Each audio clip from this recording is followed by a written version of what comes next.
A ver si nos rinde el tiempo, ¿vale? 3, 2, 1. Buenos días para todos, los saludamos desde el grupo de alto impacto de la Universidad Militar Nueva Granada. Somos unos estudiantes de la Facultad de Derecho, sede Campus Cajicá. Yo soy su docente tutora y hemos presentado y hemos preparado unos videos cortos relativos a los principales casos que se están manejando en la Jurisdicción Especial para la Paz. El Tribunal de Paz en Colombia fue creado posterior al acuerdo de paz entre las Fuerzas Armadas Revolucionarias de Colombia, Ejército del Pueblo, FARC-EP, y el gobierno en su momento de Juan Manuel Santos Calderón. La idea de este primer foro que les queremos presentar es trabajar los antecedentes de los principales casos que los compañeros aquí han elegido para desarrollar. Adicionalmente, tenemos dos grupos con casos que, si bien no están tildados como macro casos dentro de la JEP, son temáticas transversales al conflicto armado y a la jurisdicción transicional. Uno de ellos es el abuso sexual y la violencia de género en el conflicto armado, y el otro es el sometimiento de los terceros civiles relacionados con grupos paramilitares, en este caso relativo a Salvatore Mancuso, que ha sido bastante polémico últimamente en Colombia y actualmente es gestor de paz dentro del nuevo gobierno de Gustavo Petro. Iniciaremos con el estudiante Brian Steven Lamprea Forero, que ha preparado los antecedentes del macrocaso 01, que es relativo a la toma de rehenes, las graves privaciones de la libertad y otros crímenes concurrentes cometidos por la guerrilla desmovilizada de las FARC-EP. La idea de nuestro grupo de alto impacto es visibilizar ante la sociedad colombiana estos casos que son de importante calibre en los procesos de construcción de paz en nuestro territorio. Así que, no siendo más, les dejamos. Hola, mi nombre es Steven Lamprea y les voy a hablar acerca de los antecedentes del caso 01 de la Jurisdicción Especial para la Paz. Este caso trata acerca de la toma de rehenes y otras privaciones de la libertad, así que es importante iniciar definiendo qué es la toma de rehenes. En el artículo 148 del Código Penal colombiano lo incluye así: el que con ocasión y en desarrollo de conflicto armado prive a una persona de su libertad, condicionando esta o su seguridad a la satisfacción de exigencias formuladas a la otra parte o la utilice como defensa.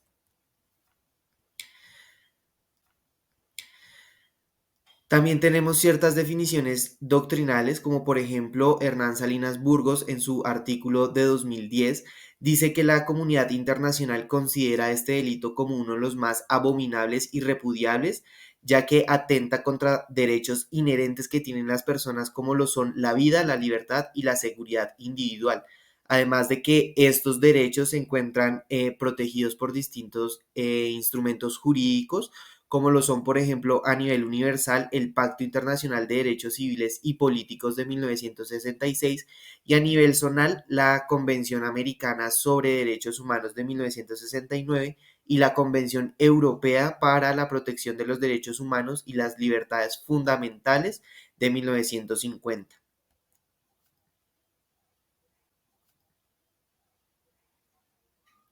Elizabeth Salmón, en su libro Introducción al Derecho Internacional Humanitario, incluye la práctica de la toma de rehenes como una acción contra las personas que no participan directamente en las hostilidades y que afecta la dignidad personal al poner en peligro la libertad e integridad personal de aquellos retenidos al responder con su vida por la ejecución de las órdenes dadas por las personas que los tienen en cautiverio o de los actos hostiles cometidos contra ellas. Ben Saúl, en un artículo del 2016, relata que en septiembre de 1976 Alemania propuso ante la Asamblea General de las Naciones Unidas redactar una convención para tratar el problema de la toma de rehenes ya que se consideraba este acto como aberrante e inhumano y absolutamente intolerable e incompatible con las normas universalmente aceptadas de comportamiento humano. Esta propuesta resultó en que reconociendo en particular que todo individuo tiene derecho a la vida, a la libertad y a la seguridad de la persona, como se establece en la Declaración Universal de los Derechos Humanos y en el Pacto Internacional de los Derechos Civiles y Políticos, se firmara en 1979 la Convención Internacional contra la Toma de Rehenes.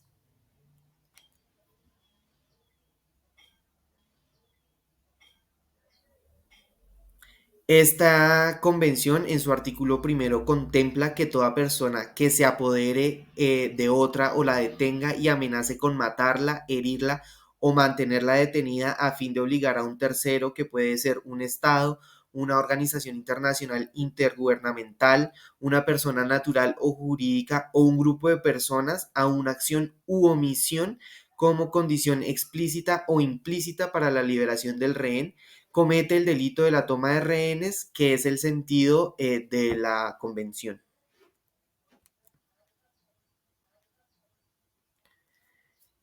Mediante la ley 837-2016, Colombia aprueba esta convención. Luego, en la sentencia C-405-2004, se declara exequible tanto la ley como la convención. Posteriormente, el 14 de abril de 2005, Colombia deposita ante la Secretaría General de las Naciones Unidas el instrumento de adhesión a la Convención, haciendo la siguiente formulación. De conformidad con el artículo 16, párrafo 2 de la Convención, Colombia declara que no se considera vinculada por el párrafo primero del mismo artículo, lo que quiere decir que en caso de que exista una controversia entre Colombia y cualquier otro estado firmante de la Convención, Colombia no se va a someter a un arbitraje para solucionar este inconveniente o esta diferencia por la interpretación de la misma convención. Luego, el 13 de mayo de 2005 es la fecha en la que entra en vigor la convención en todo el territorio nacional colombiano. Y por último, mediante el decreto 3969 de 2005, la Convención Internacional contra la Toma de Rehenes es promulgada en Colombia, lo que quiere decir que mediante el bloque de constitucionalidad, la convención hace parte del ordenamiento jurídico colombiano.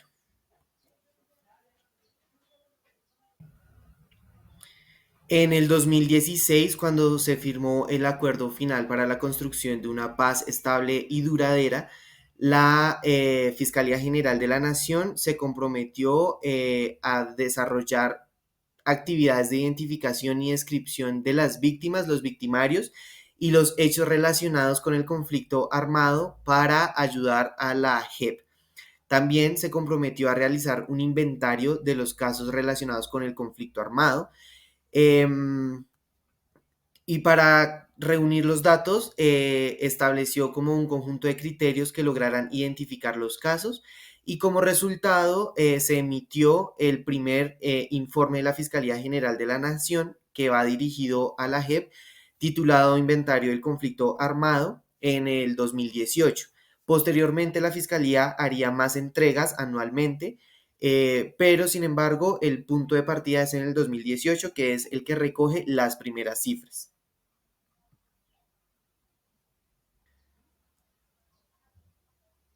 Para elaborar este inventario se tuvo en cuenta la metodología, que tiene por objeto establecer los casos que se presumen están relacionados con el mismo.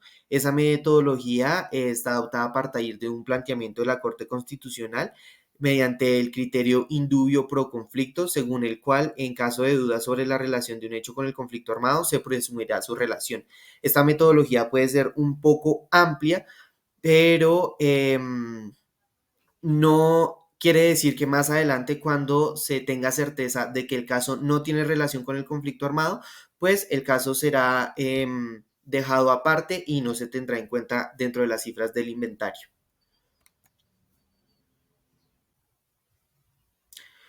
Los criterios que se tuvieron en cuenta para incluir los casos dentro del inventario son cuatro. Primero, la pertenencia del presunto autor a algún grupo armado participante en el conflicto armado. Segunda, la clasificación de alguna de las víctimas o del perpetrador bajo alguna de las categorías del sistema de información. Tercero, que se haya cometido algún delito de los títulos segundo o decimoctavo del Código Penal.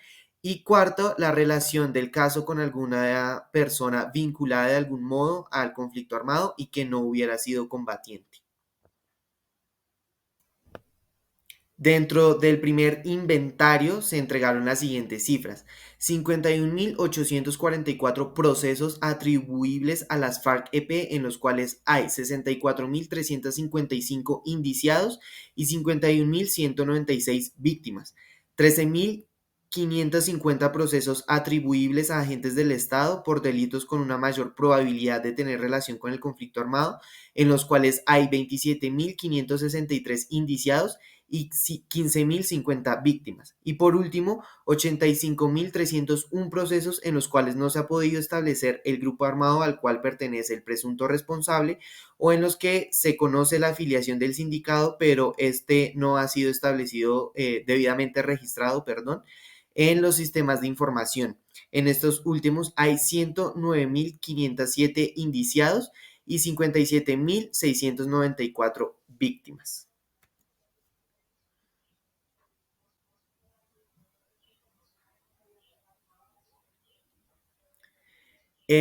La Fiscalía también hizo entrega a la JEP, cumpliendo la elaboración de informes de graves violaciones a los derechos humanos y al DIH, un texto descriptivo titulado Retención ilegal de personas por parte de las FARC-EP. Este se conoce también como el segundo informe, en el que el entonces fiscal general de la Nación, Néstor Humberto Martínez, indica que la perpetración del secuestro se dio con el fin de financiar el crecimiento militar de las FARC-EP, y adquirir un mayor poder de negociación política, y además también como un mecanismo de control social, siendo estos tres los fines con los cuales el grupo armado cometía el delito de toma de rehenes.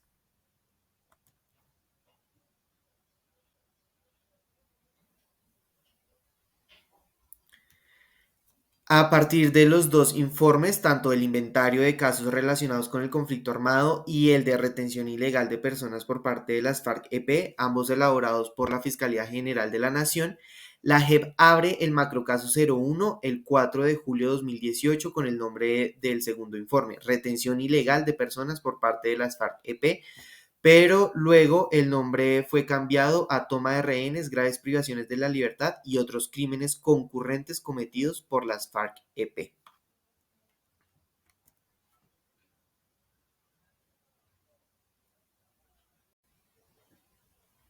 Aquí encontramos las referencias que utilicé para elaborar este pequeño resumen, y eso sería todo en mi intervención. Ahora los dejo con mis compañeras Laura Valderrama y Sofía Parra, quienes nos van a hablar acerca de los antecedentes del caso 03 de la Jurisdicción Especial para la Paz.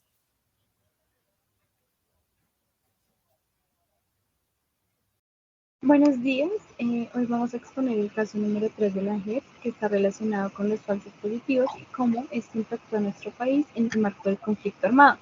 Mi grupo está conformado por Laura Valderrama y quien está Lino Parra. Lo primero que vamos a hacer es entender qué son los falsos positivos. Para esto tomamos una definición basada en el derecho internacional humanitario, en el que se nos dice que es un caso de violación a los derechos humanos que consiste en el homicidio de manera deliberada de una persona por parte de un servidor público, en este caso nuestra fuerza pública, que se apoya en la potestad de un Estado para justificar el crimen. Estos también son llamados ejecuciones extrajudiciales porque se encuentran relacionados a muertes a consecuencias de la tortura y por omisión de auxilio o atención médica en caso de que algunos detenidos padeciesen una enfermedad grave o terminal. También eran ejecutados bajo el pretexto de que estos mismos ya se encontraban condenados a muerte por su condición. Bueno, ya que tenemos claro qué son los falsos positivos, podemos entender cómo se inició los falsos positivos en Colombia. No se sabe quién dio la orden o quién tuvo la idea de desarrollar este fenómeno, pero sabemos que es algo ocasional, que los soldados eran conscientes, algunos y otros no lo eran de lo que estaban desarrollando, pero era claro que buscaban un beneficio o permiso, un beneficio ya sea económico o un beneficio para subir de rango en su carrera militar, por lo que podemos decir que lo veían como un trofeo de guerra.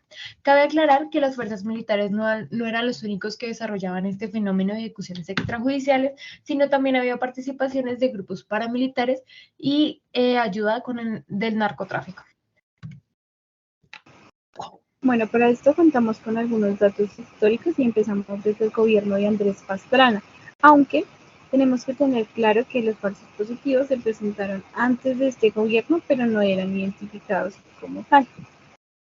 En el gobierno de Andrés Pastrana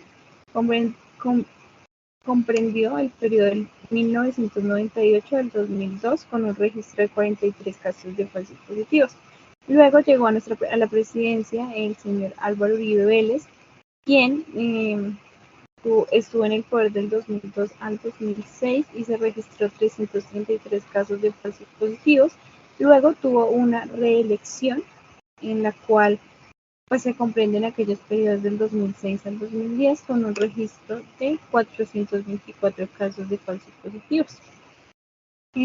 Podemos ver que a partir del 2002 el aumento en los registros de ejecuciones extrajudiciales creció como nunca, aunque tuvo un descenso en el 2008.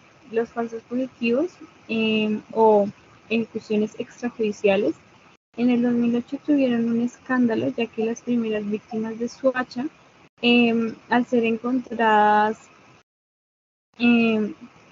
al encontrar a sus familiares en fosas comunes, pues exigieron como aquel derecho a la verdad, lo que llevó a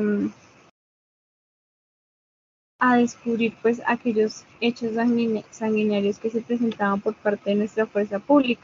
Uno de los que más resaltó fue el batallón de la Popa de Valledupar, que en el 2002 al 2005 se registró 127 asesinatos. Eran considerados pues los más sanguinarios de esta época. Se decía que las personas o los funcionarios de la fuerza pública que no cumplían con esta misión de generar resultados al Estado para terminar con el marco del conflicto armado en Colombia, eran amenazados de despedirlos de sus cargos y demás. Bueno, como dijo mi compañera, cabe aclarar que no se dieron los falsos positivos o no se originaron en el gobierno de Álvaro Uribe Vélez, pero sí se intensificaron. Esto se generó por la política de defensa y seguridad democráticas que se generó en su primer gobierno del 2002 al 2006 y se consolidó en su segundo mandato del 2006 al 2010. Esta política tuvo gran inversión o gran apoyo del gobierno de Estados Unidos, lo que generó una presión para que se cumpliera la finalidad de esta política, que era dar por terminado el conflicto armado que se tenía con las FARC a través de las armas, ya que anteriormente en el mandato de Pastrana se intentó llegar a una negociación con las FARC a través de un acuerdo de paz, pero no se logró, por lo cual el presidente de la época tomó la decisión de tomar las armas para dar por terminado el conflicto. Como se señaló, la par con esta política se presentó pues el mayor caso, mayor número de casos de falsos positivos denunciados en el país pues en las últimas décadas. La gravedad del asunto recaía más que todo en el que se afirmaba que las ejecuciones extrajudiciales o falsos positivos que ocurrían en aquellos años eran una tipología de crimen sistemático que puede ser vinculada con una política perpetrada desde el Estado colombiano en el marco de una seguridad democrática. Bueno, gracias a la política de seguridad democrática se creó un síndrome del contenido de bajas que tenía como tres pilares. El primero era el fortalecimiento de la lógica de la guerra en lugar de una búsqueda de una solución negociada. Ya que, como dije anteriormente, en el gobierno de Pastrana se intentó dar una negociación, pero fue fallida. Esto ocasionó que se generara una sistematicidad de los casos de ejecuciones extrajudiciales que hoy conocemos como falsos positivos, lo cual generó el rápido crecimiento del pie de fuerza de las fuerzas militares, ya que se creía que estaban acabando con los grupos guerrilleros, gracias al alto número de bajas que se estaban presentando. Bueno, tenemos que tener en cuenta que donde se realizaban el mayor número de casos de falsos positivos eran en poblaciones campesinas e indígenas. En el 2002 tenía un incremento del 41,7%, pero en el 2005 se incrementó a un punto del 72,6%. Básicamente por su aparente cercanía a los grupos insurgentes en las zonas rurales, en especial en las zonas denominadas zonas de rehabilitación y consolidación. Recordemos que también se introdujo un proceso de organización de las víctimas que pues el objetivo especial era en aquellos barrios marginados o asociados a, con causas de políticas de izquierda, aunque a veces no era necesario pues tener como esta inclinación a una política de izquierda, sino simplemente ser discriminado por algún tipo de pobreza extrema, enfermedad mental y demás. Bueno, como parte de la política que se tenía en el gobierno, se generaron unos incentivos, que eran como unos beneficios económicos que se generaban a los soldados que desarrollaran las bajas en combate. Es así como el Ministerio de Defensa crea la Directiva 029 del 2005, que tenía como la finalidad definir el pago de las recompensas, ya sea por captura o por combate de participación a grupos guerrilleros o organizaciones al margen de la ley. Por lo cual se definieron unos montos y unos cupos para determinar el número de personas que recibirían ese monto. El primer monto son 5 millones que lo recibirían personas o soldados que llevaran o capturaran o mataran a máximos cabecillas de las organizaciones al margen de la ley o personas que fueran reconocidas como pertenecientes a ese grupo guerrillero. Se le daban 4.500 salarios mínimos legales mensuales vigentes de la época a cabecillas de estructuras o mayores grupos responsables de planificar acciones terroristas. Se le darían 500 salarios mínimos legales vigentes a las personas o a los soldados que llevaran cabecillas de estructuras rurales y urbanas, jefes de cultivos ilegales, jefes para la coordinación de la compra o el comercio de drogas en el país y a nivel internacional. 180 salarios mínimos legales vigentes a la administración de cultivos ilícitos o cultivadores y por último 10 salarios mínimos legales vigentes a cabecillas y miembros de la guerrilla, escuadras o responsables de acciones terroristas en el país. Bueno, de acuerdo a esto, el modus operandi para realizar estos falsos positivos en Colombia. Principalmente se capturaba ilegalmente a personas campesinas, indígenas o de sectores vulnerables para llevarlos a zonas apartadas y ejercer el homicidio. Posterior a esto, se despojaban de sus objetos personales, se disfrazaban de guerrilleros y se dejaban en el sitio las armas. Luego se llevaban a zonas de conflicto armado, se enterraban en fosas comunes y cuando se encontraban aquellas fosas comunes, los que realizaban el levantamiento eran los mismos miembros de la fuerza pública, lo que no permitía tener una preservación de la escena del crimen y por ende no tener como pruebas que vincularan a las fuerzas públicas con estos hechos criminales.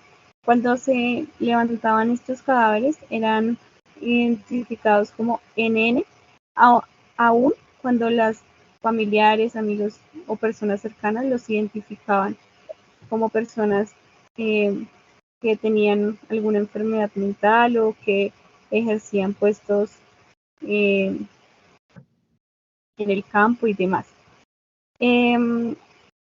Luego de esto eran presentados como bajas en combate y los miembros de la fuerza pública recibían aquellos incentivos económicos o puntos positivos o permisos o vacaciones, dependía de qué tan grande era pues la baja de aquellos falsos positivos.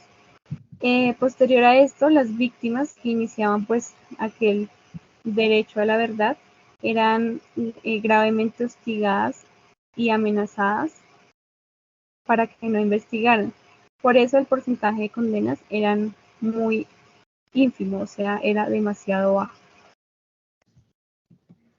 Bueno, como dijimos al principio de la exposición, las fuerzas militares no eran las únicas organizaciones que participaban en los falsos positivos.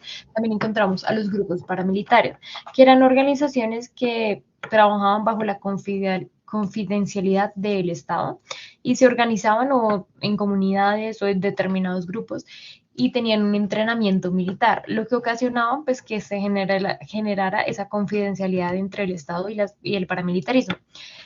Participaban en las ejecuciones extrajudiciales con una responsabilidad indirecta, ya que los asesinatos que realizaban los paramilitares, los cuerpos eran llevados a las fuerzas públicas para que esos asesinatos se volvieran legales, a través de la figura de los falsos positivos. Es así que se crea o se da el nombre de la lógica del todo la lógica del todo vale, que justificó la alianza entre las estructuras narcoparamilitares y las fuerzas militares, para que entre los dos se lograra la finalidad de la política de seguridad democrática, que era acabar con las FARC, ya que entre más números de personas que se generaban como bajas en combate, era mayor la cercanía a la finalidad que tenía, que era acabar con el conflicto. Posterior a esto encontramos el narcotráfico, que era la fuente más grande de financiación para los grupos paramilitares en esta época, ya que al explotar nuestros recursos naturales o exportar droga, era bastante la fuente de dinero económica que tenían para ejecutar estos crímenes.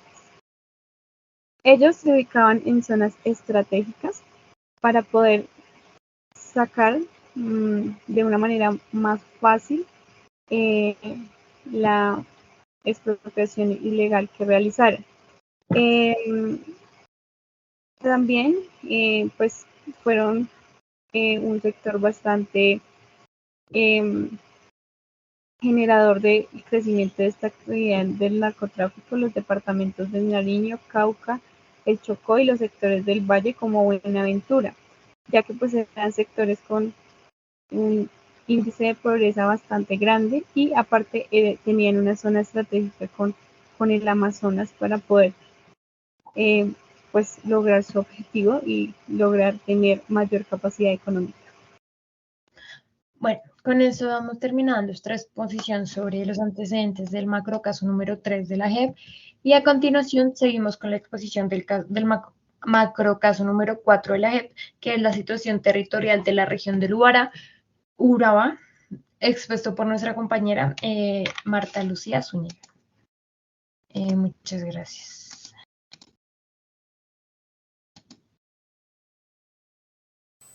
Cordial saludo. Dentro de los macrocasos que maneja la JEP está el 04, situación territorial del Urabá. El eterno anhelo de armonía social lo expresó el zar Nicolás II en la conferencia de paz realizada por primera vez en La Haya en 1899, refiriéndose a la necesidad mundial de buscar la verdadera paz. Es un propósito innato, un anhelo permanente inherente a la naturaleza del ser humano. En Colombia hemos buscado la paz durante décadas y hemos tenido intentos, diálogos, legislaciones especiales y acuerdos. De este proceso podemos destacar las gestiones realizadas en los siguientes lapsos. Entre el año 1982 a 1986, el gobierno de Belisario Betancur tuvo acercamientos con las FARC. Hubo una tregua a partir de 1984, rota por la toma del Palacio de Justicia por parte del M-19 en el año 1985. En la presidencia de César Gaviria de 1990 a 1994 hubo también diálogos con las guerrillas en Venezuela y México sin arrojar fruto alguno. En 1998, el presidente Andrés Pastrana creó el despeje de la zona del Caguán para charlar con las FARC. Tampoco hubo resultados. Luego, del año 1999 al 2002, hubo algunas conversaciones que se cancelaron por la intensificación de los ataques guerrilleros y el secuestro de un avión. En la presidencia del señor Álvaro Uribe del año 2007, con el programa Seguridad Democrática, se intensificó la ofensiva militar del Estado. No obstante, el gobierno ordenó la liberación de docenas de guerrilleros de las FARC que estaban en cárceles cumpliendo condenas. La guerrilla, para liberar rehenes, exigía retiro de tropas y desmilitarizar zonas de su influencia. Con la intervención del señor Hugo Chávez, presidente de la época de Venezuela, se obtuvo la liberación de apenas 2 secuestrados de alto perfil, la señora Clara Rojas y Consuelo González. En el año de 2008, las acciones militares en la frontera con el Ecuador dieron de baja a Raúl Reyes, segundo al mando de las FARC. Igualmente, en ese año, por causas naturales, murió el máximo líder y fundador de las FARC, Manuel Marulanda. También en ese periodo, con la Operación Jaque, se rescató a Ingrid Betancourt, secuestrada desde hacía 6 años atrás, junto con 14 rehenes más. En el año 2009, las FARC liberaron algunos rehenes, entre ellos un exgobernador y un extranjero. El gobierno reiteró la disposición para dialogar. En ese momento, Juan Manuel Santos fue elegido presidente en el año 2010, quien antes fungía como ministro de Defensa. Con él se reactivaron las conversaciones con las FARC a pesar de los ataques guerrilleros. En el año 2012 aparece una luz y se firmaron los protocolos para un posible acuerdo de paz en Cuba. En el año 2013 se pactó de forma preliminar la reforma de tierras y finalmente en el 2016 se firmó un acuerdo de paz definitivo entre las FARC y el gobierno nacional. Este documento ordenó la creación de un sistema integral de verdad, justicia, reparación y no repetición. Entre las funciones de la JEP está la de garantizar el derecho a la justicia por parte de las víctimas del conflicto armado, que para algunas regiones exige enfoque especial de situaciones espaciotemporales por las graves vulneraciones a los derechos humanos. Miremos la caracterización del Urabá. Es una subregión de Colombia ubicada en el noroccidente en límites con Panamá. Se extiende alrededor del Golfo. Por las selvas, geografía y ubicación estratégica y los abundantes recursos naturales, es elegida como refugio de delincuentes y grupos armados. Desarrollan el contrabando, tráfico de estupefacientes y armas y otra serie de actuaciones ilegales. Ahora se adiciona la problemática del paso de migrantes hacia Estados Unidos, que podría tornarse en una crisis humanitaria. Los ataques de los paramilitares contra la insurgencia aumentó el desplazamiento en los años 1996 y 1997, y al retornar las familias en 1999 se enfrentaron a otra cruda realidad: la toma de tierras para la explotación intensiva de plantaciones de palma de aceite y la ganadería, además de áreas cercadas por actores armados. La población se protege en zonas humanitarias respaldadas por la Corte Interamericana de Derechos Humanos, que las define como mecanismos positivos para la protección de la población civil ante la acción de los distintos grupos armados. Los expertos han definido 2 polos de esta crisis. En un extremo, la concentración de tierras de forma lícita e ilícita, y en oposición, los movimientos de campesinos y demás población con invasiones y acciones para recuperar las tierras. Son múltiples los litigios por las irregularidades, que en general se pueden clasificar así: la violencia física, que corresponde a amenazas a la vida y a la integridad física, que obligan a las personas a compraventas, y también se derivan ocupación y aprobación de entrega de predios estatales. También la destrucción de documentos oficiales. Ahora vemos la segunda tipificación, que es el uso ilegal de figuras jurídicas, como los actos ilegales de cesión de predios, la emisión de actos administrativos ilegales de adjudicación o revocatoria de los mismos, despojos por vía judicial, falsificación de títulos de propiedad, entre ellos están las escrituras públicas. También, y como última tipicidad de estas actuaciones, encontramos otras modalidades en general, como el embargo y remate de propiedades abandonadas, compra de derechos de propiedad por la previa existencia de hipotecas o deudas. Según el Ministerio de Hacienda, en el 2012 había un registro de 98.292 hectáreas abandonadas, equivalentes al 8.44 del territorio.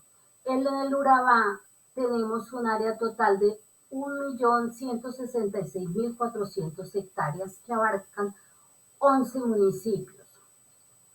El conflicto de las tierras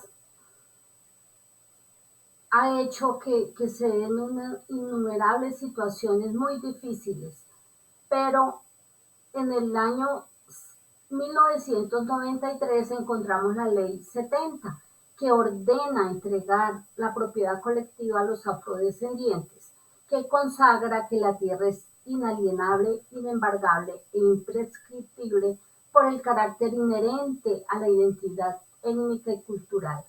En las actuaciones de la JEP podemos encontrar que la Sala de Reconocimiento de Verdad, Responsabilidad y Determinación de Hechos y Conductas estableció 6 lapsos de esta crisis del Urabá entre los años 86 y 2016, con diferentes hechos. Por ejemplo, en el primero se creó la UP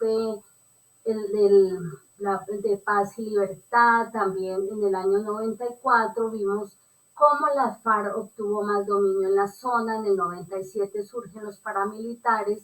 En el quinto periodo vemos las bandas criminales y en el último periodo, que abarca el 2010 al 16, el acuerdo con las FARC.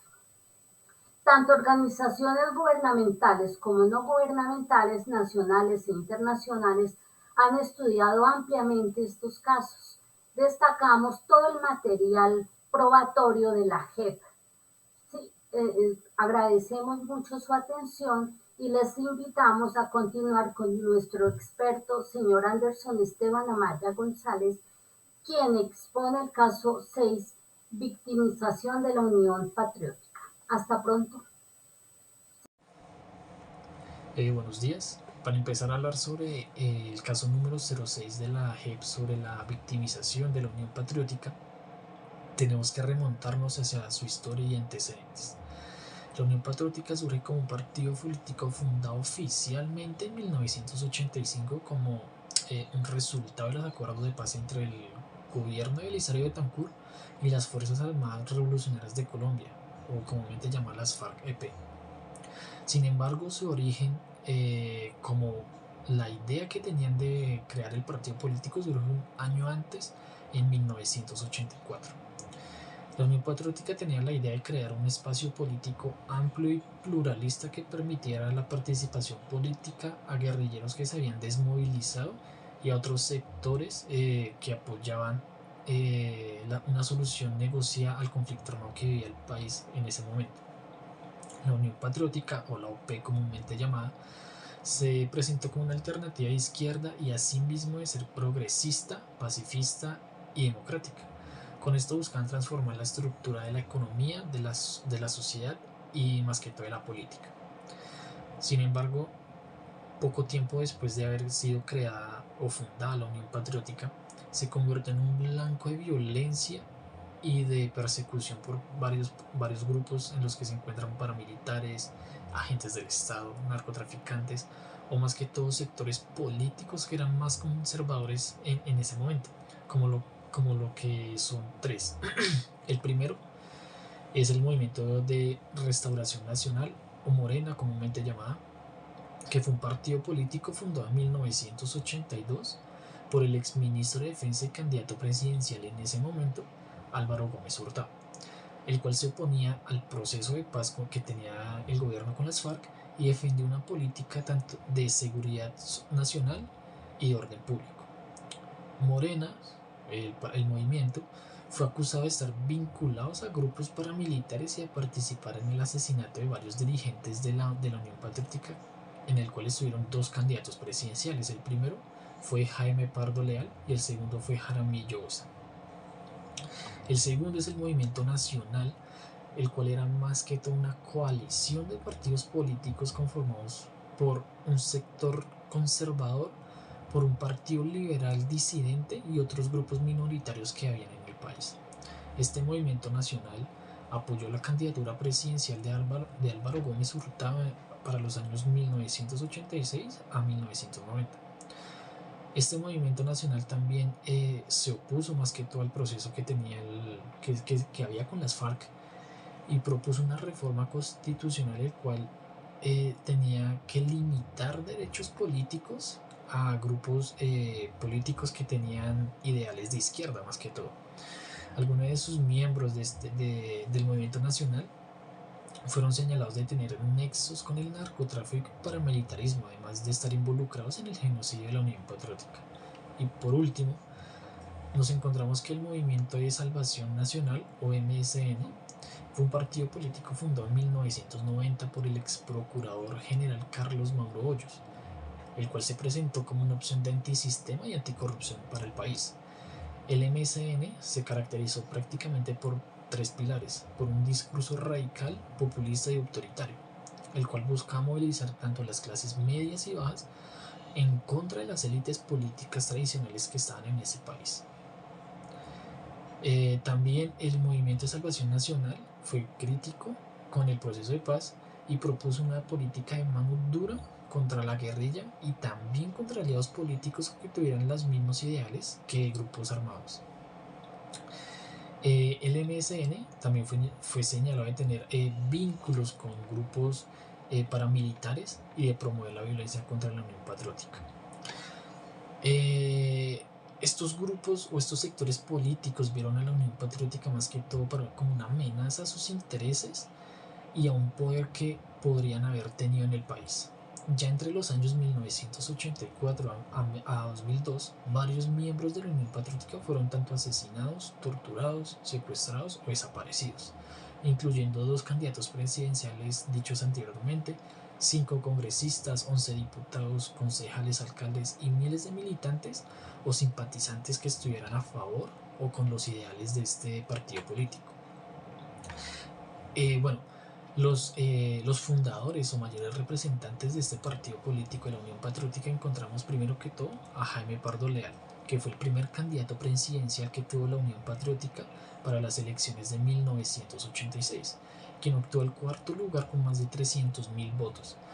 Fue asesinado el 11 de octubre del 87 por sicarios que le dispararon cuando viajaba en su vehículo en la carretera que comunica Bogotá con La Vega. Se dice que tras su muerte estuvieron tanto grupos paramilitares, narcotraficantes y agentes estatales. El segundo fue Bernardo Jaramillo Osa, quien fue el segundo candidato presidencial que tuvo la Unión Patriótica para las elecciones de 1990, en las que se perfila como uno de los favoritos a ser el próximo presidente del país. Bernardo fue asesinado el 22 de marzo del 90 por un sicario que le disparó al momento de estar en el Aeropuerto Internacional El Dorado para tomar un vuelo hacia Cali. Su asesinato dicen que fue ordenado por el narcotraficante Pablo Escobar con la complicidad de algunos agentes estatales. Por último, encontramos 2 senadores. El primero es Octavio Vargas Cuéllar, que fue asesinado el 16 de febrero de 1990 y fue senador entre los años 1986 a 1990. Se señala como responsables tanto paramilitares como al narcotráfico. Y por último está Manuel Cepeda Vargas, quien fue senador entre el año 1991 al año 1994. Fue uno de los dirigentes más destacados del partido a nivel nacional, uno de los más recordados. Fue asesinado el 9 de agosto de 1994 en Bogotá por sicarios cuando se dirigía al Congreso de la República, y se comprobó la participación directa e indirecta que tuvo agentes del Estado en su muerte, así como con la colaboración de paramilitares y narcotraficantes. Algunas de de las acciones que realizaron las víctimas posteriores a estos hechos fueron tres: acciones legales, acciones políticas y acciones sociales. Las acciones legales, las víctimas de la Unión Patriótica recurrieron a distintas instancias judiciales, tanto nacionales como internacionales, para denunciar los crímenes que se cometieron en contra del partido y sus integrantes, además para exigir la verdad, justicia y la reparación para estas víctimas. Entre las instancias nacionales encontramos que se encontraba la Fiscalía General de la Nación, la Procuraduría General de la Nación, la Comisión Nacional de Reparación y Reconciliación, además de las instancias internacionales como Sistema Internacional de Derechos Humanos y la Corte Penal Internacional. Ya en las acciones políticas, las víctimas de la UP buscaron mantener vivo el proyecto político del partido, a pesar de la violencia y el hostigamiento que ya no se veía del mismo modo, pero se seguía viendo. Para ello participaron en distintos procesos, tanto electorales, conformaron alianzas con otros partidos y movimientos políticos de ideales de izquierda, defendieron sus principios e ideas por las cuales el partido fue fundado, y además propusieron iniciativas legislativas y normativas a favor de la democracia y derechos humanos y víctimas para la dignidad de las víctimas. Ya por último, las acciones sociales. Encontramos que las víctimas de la Unión Patriótica desarrollaron diversas acciones para visibilizar la situación y dignificar la memoria de las víctimas, además de fortalecer su organización y la movilización en las cuales generaban espacios de solidaridad y apoyo mutuo. Estas acciones encuentran la realización de encuentros nacionales e internacionales para la dignidad de las víctimas, la creación de organizaciones como la de Reiniciar. Y ya por último se encuentran las estadísticas, en la cual encontramos que de 1984 a 1987 hubieron 490 asesinatos, que fue cuando empezaba la Unión Patriótica. Por último, en 1988 a 1997 fueron donde más asesinatos hubo, debido a que se contabilizan más de 3.983 asesinatos. Y por último, entre 1998 y 2002 se encuentran solo 55 asesinatos. Esto sería todo, y por consiguiente cedo la palabra a mis compañeras Paula Solano, Catherine Chaguala, que nos hablarán sobre el caso número 07 de la JEP de reclutamiento y utilización de niños y niñas en el conflicto armado. Buenos días. A continuación presentamos los antecedentes de violencia sexual y de género en el conflicto armado. La violencia sexual en el conflicto armado son hechos realizados a la fuerza, coaccionando a la víctima, ya sea hombre, mujer, niña, niño o adolescente, mediante el abuso de poder, presionando psicológicamente. Esta comprende actos forzados como la violación, la prostitución, el embarazo, la esclavitud sexual, el aborto, la mutilación de órganos sexuales y la tortura, entre otros. Estos actos son generalizados e inevitables en el conflicto armado. A través de la historia, esta persiste como un fenómeno devastador que ha traído consecuencias, perjudicando de esta manera la integridad de las víctimas, como son las mujeres, los hombres, las niñas, los niños y las adolescentes, y de igual manera a sus familiares. Siguiente, por favor. Esta práctica es utilizada como un método de guerra, causando la destrucción del tejido social, utilizando represalias para causar miedo, donde se incluyen reclutamientos, desplazamientos y asesinatos. Además de esto, estos hechos en ocasiones permanecen ocultos, porque las víctimas padecen sentimientos de culpa y de vergüenza, sintiendo temor al momento de denunciarlos, por los tabús que hay sobre el tema, desconociendo de esta manera la verdadera magnitud y gravedad del problema, impidiendo identificar a las víctimas para de esta manera poder brindarles un apoyo. La información sobre ambos tipos de violencia, tanto sexual como de género, son de difícil documentación, recopilación, codificación y sistematización. Todo esto por varias razones, entre ellas ambos tipos de violencia vulneran la integridad de las personas en su nivel más profundo, pues no solo son manifestaciones de carácter físico, sino psicológico también, lo que causa que la víctima muy pocas veces denuncie el hecho por razones de cultura, religiones, sociales o individuales, y las instituciones o entidades encargadas de hacer seguimiento a este tipo de delitos no cuentan en la mayoría de los casos con la capacidad logística y de recursos para atender la recepción de este tipo de información.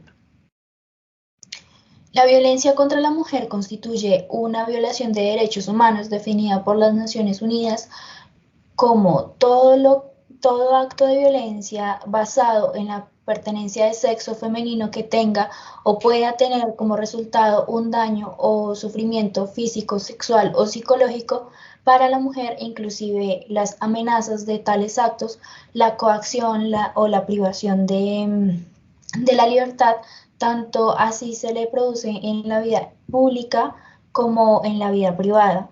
La ONU indica que en Colombia las mujeres y las niñas pertenecientes a grupos armados no estatales principalmente tienden a cumplir con labores de explotación sexual doméstica u otros trabajos forzados.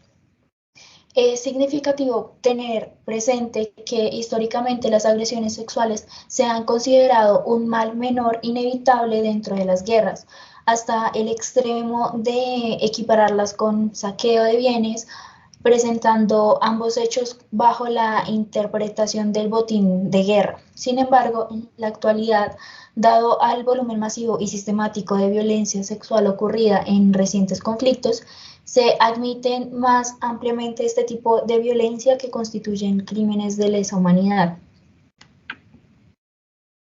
Según la Organización Mundial de la Salud, la violencia sexual es todo acto sexual, la tentativa de consumar un acto sexual, los comentarios o insinuaciones sexuales no deseados, o las acciones para comercializar o utilizar de cualquier otro modo la sexualidad de una persona mediante la coacción por otra.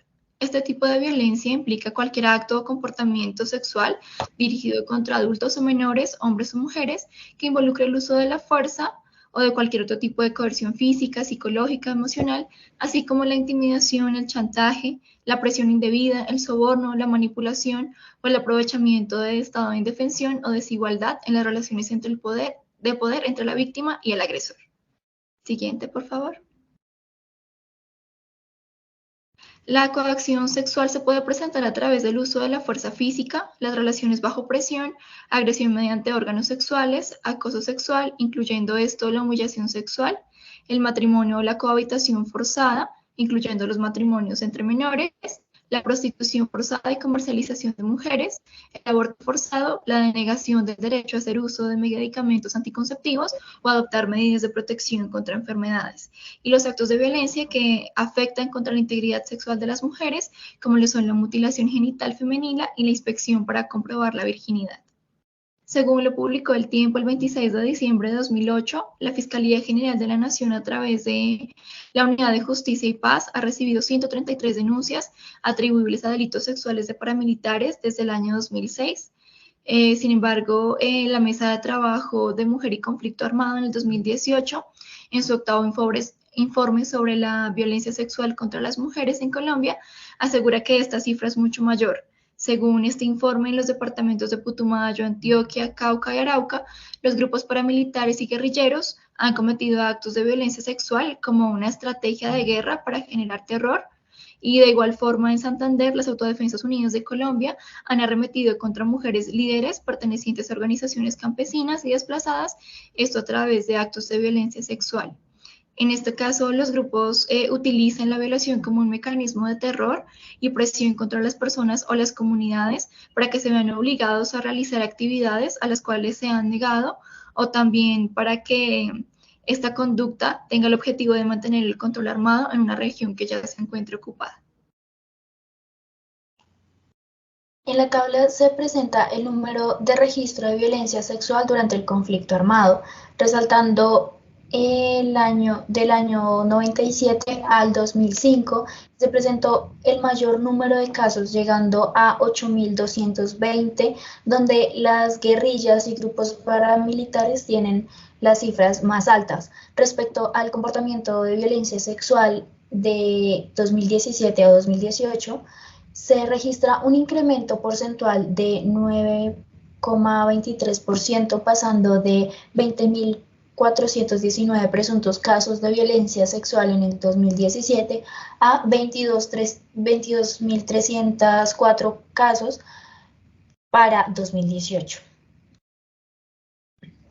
La JEP ha investigado los hechos de violencia sexual en el conflicto armado dentro de los macrocasos que ya se encuentran abiertos, como es el caso 05 con los autos 074 y 054 del año 2019, el 060 y 089 del año 2021, en los cuales ha reconocido víctimas de delitos sexuales y de género.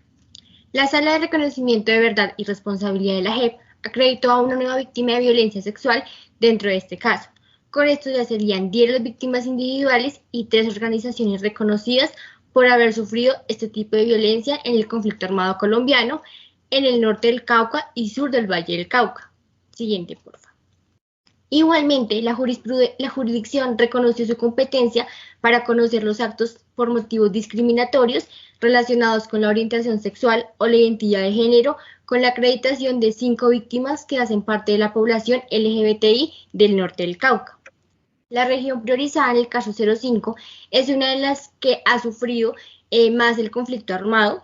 El norte del Cauca ha sido reportado por el Observatorio de Memoria del Conflicto como la región con mayor cantidad de agentes del Estado presuntamente responsables de violaciones sexuales. Las conductas narradas por las víctimas acreditadas en este caso demuestran que la violencia sexual y la desvalorización del cuerpo femenino y los actos contra los miembros de la población LGBTI han sido utilizados como una herramienta de represalia para generar miedo en la población o establecer posiciones de dominio. Gracias a la acreditación de las víctimas en el caso 05, la JEP permitirá la participación de sus apoderados en las versiones voluntarias y asimismo garantizará el enfoque diferencial y de género a través de medidas concretas en el proceso. Siguiente. Igualmente, la Sala de Reconocimiento de Verdad de la JEP abrió el macrocaso 10, que investiga crímenes no amnistiables y graves infracciones del derecho internacional humanitario, entre los cuales figuran 2.300 víctimas de violencia sexual. Además de esto, las organizaciones de víctimas y sobrevivientes han solicitado tener un solo caso sobre este tema, ya que esta jurisdicción ha tenido múltiples informes sobre este tema. De acuerdo con lo anterior, la JEP ha anunciado la apertura de un nuevo caso, que este sería el caso número 11, el cual prioriza la investigación sobre crímenes de violencia sexual, violencia reproductiva y otros crímenes cometidos por perjuicio, odio, discriminación de género, sexo, identidad y orientaciones sexuales diversas. En un auto de la Sala de Reconocimiento de Verdad, de Responsabilidad y Determinación de los Hechos y Conductas de la JEP, ya aprobó esta agrupación de este nuevo caso para abordar los patrones de violencia sexual en el marco del conflicto armado, en los hechos que hubiesen sido cometidos por los comparecientes de competencia de la JEP y que corresponden a los patrones de hechos motivados en perjuicio de odio y discriminación de género, sexo, identidad y orientación sexual diversa. Los informes ya catalogados y sistematizados por la JEP se identificaron 849 hechos de violencia sexual atribuidas a las FARC y 346 hechos que dejaron 386 víctimas que habrían sido cometidos por miembros de las fuerzas públicas. También se identificaron 659 hechos cometidos presuntamente por paramilitares, respecto de los cuales las víctimas y las organizaciones de sociedad civil demandan la investigación y el esclarecimiento de la responsabilidad por acción u omisión que le pueda caber a los agentes del Estado en dichos crímenes. La Corte Constitucional en la sentencia T-595 del año 2013 insistió en la necesidad de proteger los derechos fundamentales de las mujeres víctimas de violencia sexual, a la verdad, a la justicia y a la reparación, los cuales constituyen una trilogía de derechos inseparables. De acuerdo con el Alto Tribunal, cuando se trata de esta clase de delitos en el contexto del conflicto armado interno contra mujeres víctimas del desplazamiento forzado, quienes adicionalmente ostentan otros factores de discriminación o exclusión, como la pertenencia a grupos étnicos, estados de discapacidad o en condiciones de extrema vulnerabilidad y debilidad manifiesta. Estos derechos adquieren una especial relevancia y prevalencia. Con la corporación, esto se da por el grave impacto y desproporcionado que causa la revictimización a través del delito sexual, otorgando a las mujeres una calidad especial de sujetos de protección constitucional reforzada. Al confluir diversos factores de victimización, las mujeres víctimas del desplazamiento y al encontrarse en un entorno muy diferente y ajeno al que han estado acostumbradas, llegan a sitios en los que por falta de protección terminan siendo igualmente violadas o abusadas sexualmente por su misma condición de fragilidad en las que pues se coloca en su condición de desplazada, razón por la cual se ven expuestas a ser víctimas nuevamente de delitos sexuales. Adicionalmente a esto, se sostuvo que los funcionarios judiciales que tienen a cargo la investigación y juicio de delitos sexuales, particularmente si las víctimas son de su especial protección constitucional, se les asiste una obligación de ponderar los derechos que se encuentren en juego. Igualmente se ha denunciado ante la Procuraduría que algunos integrantes de las fuerzas militares han abusado sexualmente de varias niñas en los municipios de Novita, Condoto, Medio San Juan y en el departamento del Chocó, según un informe presentado por El Tiempo el 17 de marzo de 2009, y específicamente en el caso de Gutiérrez Soler versus Colombia, que fue una demanda interpuesta ante la Corte Interamericana de Derechos Humanos. Se denunció el ejercicio de violencia sexual contra Wilson Gutiérrez Soler por parte de miembros de las fuerzas militares, quienes en un operativo aparentemente ilegal sometieron a la víctima a varias torturas sexuales con objetos y altas exposiciones al calor. Estas fueron las referencias utilizadas para esta investigación.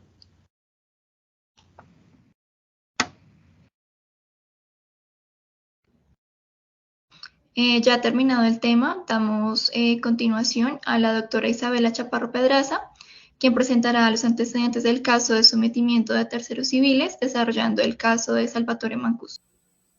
Buenos días para todos, mi nombre es Isabela Chaparro Pedraza y mi tema es el sometimiento como tercero civil relacionado con grupos paramilitares. En este foro les voy a hablar estrictamente de los antecedentes de los grupos paramilitares y de Salvatore Mancuso. El paramilitarismo es un fenómeno que le ha marcado la historia del conflicto colombiano. Los crímenes perpetrados por estos agentes son de proporciones desmedidas. La comprensión de su esencia, proceder y objetivos contribuye a entender la profundidad con la que se fue arraigando la dinámica de la guerra. Los antecedentes del paramilitarismo en Colombia se remontan a la violencia de los años 40 y 50, cuando grupos privados operaron con el apoyo de las autoridades de esta época, y este paramilitarismo tenía como objetivo proteger los intereses de los terratenientes y ganaderos frente a las amenazas de las guerrillas liberales y comunistas. Sin embargo, el paramilitarismo moderno en Colombia se originó en la década de los 80, como una respuesta a los narcotraficantes de la violencia de las guerrillas. En 1981, el Cartel de Medellín creó el MAS, Muerte a Secuestradores, un grupo paramilitar que se dedicó a asesinar a secuestradores, guerrilleros y civiles que eran considerados colaboradores de la guerrilla. En la década de los 90, el paramilitarismo se expandió por todo el país con el apoyo de sectores del Estado. Los grupos paramilitares se convirtieron en un actor importante en el conflicto armado colombiano y fueron responsables de graves violaciones de los derechos humanos como masacres, desapariciones forzadas y violencia sexual.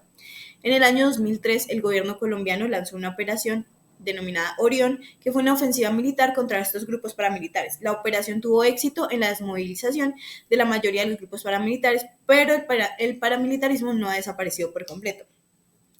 En cuanto a otros antecedentes en Colombia, vemos que la violencia de la guerrilla se generó un clima de miedo e inseguridad de la población civil. Durante todo este tiempo, los paramilitares y guerrilla pues generaron mucho miedo e inseguridad y zozobra en la población donde se presentaban estos grupos.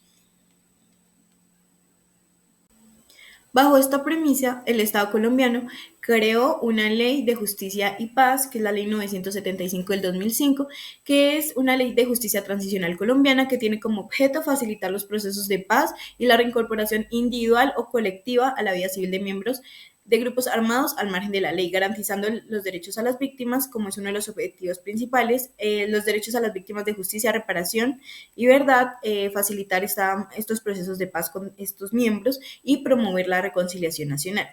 Esta ley establece un proceso penal especial para los excombatientes que se acojan a ella, en el que pueden obtener penas alternativas entre 5 o 8 años de prisión a cambio de decir la verdad sobre su pertenencia a estos grupos armados, contribuir a la reparación de las víctimas y a la reconciliación nacional. Esta ley ha sido criticada por algunos sectores ya que se considera demasiado indulgente con los excombatientes y que no garantiza los derechos de las víctimas. Sin embargo, otros sectores consideran que es una herramienta necesaria para la construcción de paz en Colombia. Esta ley ha tenido un impacto significativo en el proceso de paz en Colombia, ya que ha permitido la desmovilización de más de 30.000 excombatientes, de los cuales más de 20.000 se han incorporado a la vida civil y esta ley también ha contribuido a la construcción de la verdad sobre el conflicto armado colombiano a través de confesiones de estos excombatientes. En cuanto a la Ley de Justicia y Paz y la desmovilización de las AUC, con la llegada al poder de Álvaro Uribe Vélez se inició la desmovilización y desarme de 34 bloques de las Autodefensas Unidas de Colombia. Comenzaría el proceso de justicia y paz con el que se busca la verdad, la justicia y la reparación de las víctimas. Esta desmovilización de las autodefensas se hizo con el cumplimiento del Acuerdo de Santa Fe y Realito firmado el 15 de julio del 2003 en el gobierno del expresidente Álvaro Uribe Vélez. La movilización de estas AUC en Colombia fue un proceso que se llevó a cabo entre el año 2003 y 2006, en el cual los grupos paramilitares de las autodefensas se desmovilizaron en el conflicto armado colombiano. Este proceso inició con la firma del Acuerdo de Santa Fe y Realito, y se comprometieron las AUC a desmovilizarse de manera gradual, entregar sus armas y someterse a la Ley de Justicia y Paz. Esta movilización se llevó a cabo en 38 actos que se iniciaron desde el 25 de noviembre del año 2003 hasta el 15 de agosto del año 2006, con el desarme del bloque Hermel Cárdenas en Urabá. En total se desmovilizaron aproximadamente 30.944 miembros de las AUC, de los cuales 20.639 fueron hombres y 10.305 fueron mujeres. Esta desmovilización de las AUC fue un hito muy importante en el proceso de paz colombiano. Sin embargo, el proceso también ha sido un objeto de críticas, ya que algunos sectores consideran que no ha sido lo suficientemente efectivo para garantizar esta justicia y esta reparación de las víctimas. Los principales objetivos de la desmovilización fueron reducir la violencia en Colombia, garantizar la justicia y la reparación de víctimas, promover la reconciliación personal y nacional y esta desmovilización en particular tuvo un gran impacto en el conflicto armado colombiano, ya que se disminuyó la violencia en Colombia y se debió parte a esta desmovilización de las AUC. Adentrándonos un poco más en uno de los personajes que más tuvo impacto en las AUC, en los procesos de paz, en diferentes situaciones de los procesos de paz de Colombia, está Salvatore Mancuso, que nació el 17 de agosto de 1964 en Montería, Colombia. Este señor, en la década de los 90, se unió a los hermanos Vicente y Carlos Castaño, quienes estaban formando un grupo paramilitar para combatir la guerrilla de las FARC. Mancuso se convirtió en uno de los líderes de este grupo y uno de los líderes paramilitares que se conoció como las Autodefensas Unidas de Colombia. En el 2005, las AUC se desmovilizaron en un acuerdo con el gobierno colombiano y Mancuso fue uno de los líderes de este proceso. Sin embargo, en el 2008 fue extraditado a Estados Unidos tras enfrentar cargos de narcotráfico. La trayectoria de Salvatore Mancuso, a través de la Dirección de Justicia Transicional, la Fiscalía realizó 2 macroimputaciones contra Salvatore Mancuso y otros exintegrantes de las Autodefensas Unidas de Colombia, por conductas criminales ocurridas entre los años 1987 y 2005 en el norte del país. Se trata de una imputación con el mayor número de delitos atribuibles al paramilitarismo durante la implementación de la Ley de Justicia y Paz. En el Tribunal de Barranquilla, la Fiscalía le imputó a Salvatore Mancuso en su condición de comandante del grupo armado ilegal y otros 24 integrantes desmovilizados del bloque de Córdoba frente a La Mojana y la Casa de Castaño de las Autodefensas Unidas. Hubo un total de 4.071 hechos violentos que dejaron aproximadamente 6.552 víctimas en Antioquia, Bolívar, Cesar, Córdoba, La Guajira, Magdalena, Santander y Sucre. Entre los delitos imputados están 1.116 homicidios, 2.023 casos de desplazamiento forzado, 371 hechos de desaparición forzada, 28 delitos por violencia basada en el género, aproximadamente 10 o más reclutamientos ilícitos de menores de edad y 523 asociados a otros delitos. Ante la Sala de Control de Garantías de Justicia y Paz, un fiscal de Dirección de Justicia Transicional imputó a los desmovilizados y solicitó medida de aseguramiento. Entre estos hechos se encuentran implicados los paramilitares de las masacres de Pichilín, ocurrida el 4 de diciembre de 1996, que dejó un saldo de 11 personas muertas y centenares de desplazados. Por otra parte, en una segunda sala de control de garantías de justicia y paz, ubicada en el Tribunal Superior de Bogotá, a Salvatore Mancuso y otros 22 integrantes de las AUC, la Fiscalía se imputó un total de 1.153 hechos delictivos registrados en los departamentos de Bolívar, Sucre y Córdoba. Dentro de estos hechos criminales se destacan 229 homicidios, 108 desapariciones forzadas y 690 hechos por desplazamiento forzado. Entre los casos imputados están los ocurridos el 12 de marzo del 2003, cuando ingresaron a un inmueble en la vereda del Penique, en Clemencia Bolívar, y asesinaron al padre de la familia, secuestraron a sus 3 hijos, uno de ellos fue encontrado asesinado, y posteriormente se desconoce el paradero de los otros hijos restantes. Muchas gracias a todos.